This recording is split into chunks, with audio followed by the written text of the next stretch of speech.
One of the questions that we frequently get asked here in Mexico is, how is the electric system? Specifically, how stable is it? And can one work remotely based on what we've heard a lot about the instability of the grid and power going out and brownouts and those sorts of things? So the simple answer is the electric grid is actually fairly stable.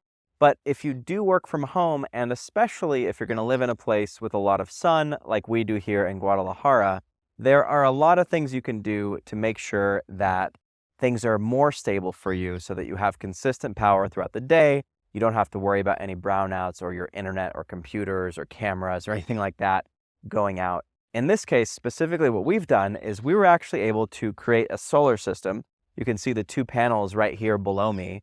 And we created a solar electric system that's not grid tied in this case, but it's just set up for our offices and our computers and things like that.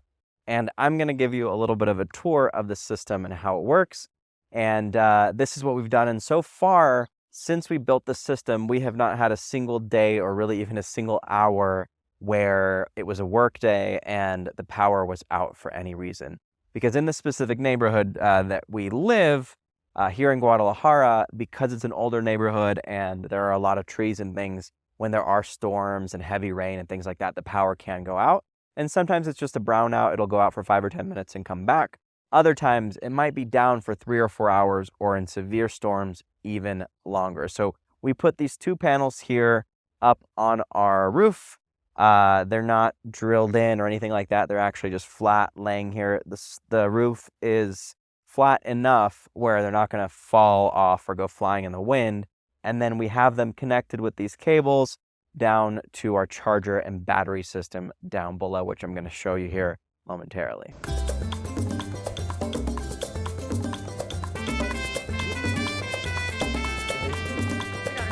Yeah, we're on the roof. Hi. So we are down here at the charging station. You saw a few cables up there connected to the panels on the roof. We've got a set of those cables and a bunch of other output cables over here to the right of me. This cable up top here goes into one of these many breakers, and this specifically is a 16 amp breaker. And we have about 11 amps or so on average of power coming out from those two panels that are wired in series up there. So they go into this breaker, come out to our solar charge controller. I got this guy. It's a Must MPPT charge controller. Got this on AliExpress for about 200 bucks with shipping and tax and everything else. And that goes in here. This feeds out to the battery after another breaker. So it goes out from the charge controller to this 100 amp breaker, which is about the most that we should be charging this 100 amp hour battery with. Goes out through these big red and black wires to our battery. And then from our battery, we go out to another breaker. That's a 125 amp breaker that goes to our inverter as well as our backup inverter. And then our DC circuit, which powers some of our computers and smaller routers and other electronics like that, on their own DC circuits, has a load output from the charge controller, which goes to a different 28 amp breaker here that then goes through that set of cables and down into the office and the server room. This is the breaker for inverters. So you can see our backup inverter here, which we're not using currently. And then our main inverter, which is this 700 watt, 12 volt inverter right here. This actually goes out to one circuit over here that also connects to our automatic transfer switch. So when we turn our grid power off on this Wi-Fi breaker right here, it'll actually switch over to the solar power. And oh, it's actually this one. There we go. So you can see that switch working. So at night, it has the grid power on, but if the grid power ever goes off at night, it'll actually switch to the inverter and then pull from the battery. And during the day, we have the grid power off until the voltage gets too low on the battery, so that we know, hey, it's not producing enough output from the solar panels, which means now we need to switch to grid power. Grid power comes back on. We have it all controlled through home assistant that's running on our server that manages all the different voltages and things like that, and then controls these on and off switches here based on that. And then we've also got a little AC to DC converter, which mainly just runs at night or if it's really cloudy. And this supplements the solar panel if we need a little bit of extra power to power the DC electronics, or to give a little extra boost to the inverter if there's a few clouds in the sky or anything like that temporarily.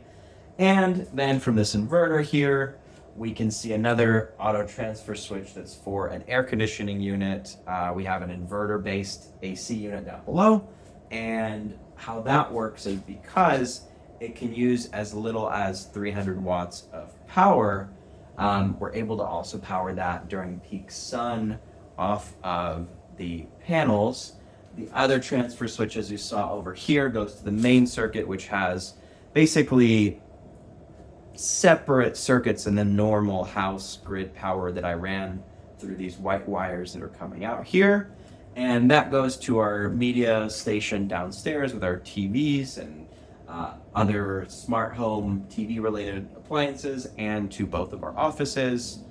And then they're just all connected here. We're working on a little bit better of a solution, but right now we've got some Wago connectors that take the output from this transfer switch and then bring it to those completely grid separate circuits that we created. And with this system, we've never really had any issues of not having power, especially during the day. There was one time where we had a massive storm and the power was out all night and then the next day, and we did have to shut off some of our computers and things like that just for the night. But then when the solar power came back in the morning, there was no issue at all. We could work just fine even when the rest of the neighborhood was completely out of electricity. So that was a tour of the solar system that we built here in Guadalajara, Mexico. If you like videos like this about living abroad as an entrepreneur expat, make sure to like this video. It really helps us out a lot with the algorithm on YouTube, and also subscribe to our channel because we're posting videos almost daily here about all the different ins and outs of living in other countries, especially in Mexico. And if you're interested in moving to Mexico, there's actually a link right below this video that is our Moving to Mexico guide. And in that we share a lot of different tips and tricks for how to get started with your journey if you're ready to make the move, leave your home country and come down and join us here in beautiful, sunny Mexico. We really appreciate having you along for the journey, and we'll see you on the next video.